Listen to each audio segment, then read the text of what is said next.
ये कहानी है मेरे दादाजी की और ये घटनाएं उनके साथ दिवाली के दिनों में घटी थी।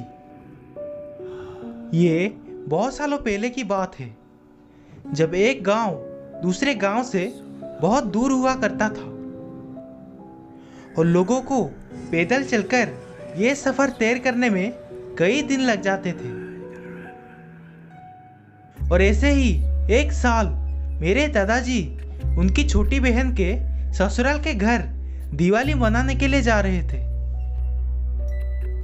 पहले ही दिन कई किलोमीटर पैदल ही चलने के बाद दादाजी बुरी तरह से थक गए थे और इसीलिए वो रात को सोने का कोई ठिकाना देखने लगे।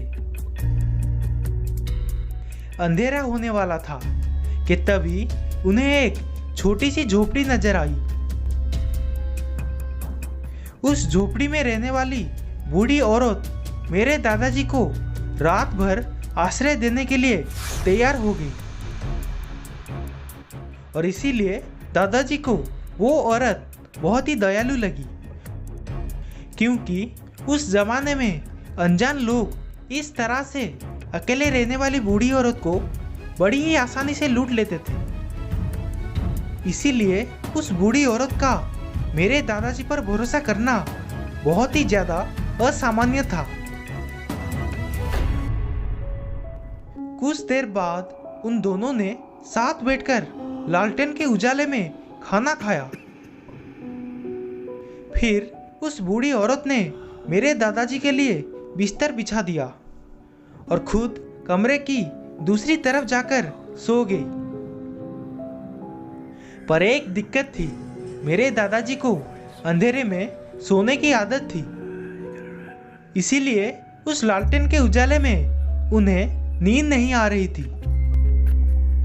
सोने के लिए उन्हें वो लालटेन बंद करनी थी, पर दूसरे के घर में आकर वो मनमानी नहीं करना चाहते थे। इसीलिए उन्होंने उस बूढ़ी औरत को आवाज दी, पर वो बूढ़ी औरत ने कोई जवाब नहीं दिया और इसीलिए दादाजी ने फिर से आवाज लगाई। इस दफा उस औरत ने पूछा, क्या हुआ? तो दादाजी ने पूछा, जी क्या आप ये लालटेन बंद कर सकती है, क्योंकि इसकी रोशनी में मुझे नींद नहीं आ रही। फिर वो औरत दादाजी की तरफ मुड़ी और दादाजी ने कुछ ऐसा देखा कि वो दंग रह गए। उस औरत ने अपने मुंह से एक लंबी सी जुबान निकाली जो किसी सांप की तरह दो हिस्सों में बटी हुई थी और उसने अपनी लंबी सी जुबान का इस्तेमाल करते हुए उस लालटेन को बुझा दिया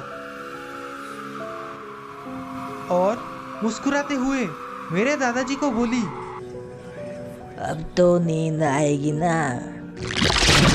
ये सब देखने के बाद दादाजी इतना ज्यादा डर गए कि वो सीधा बेहोश हो गए।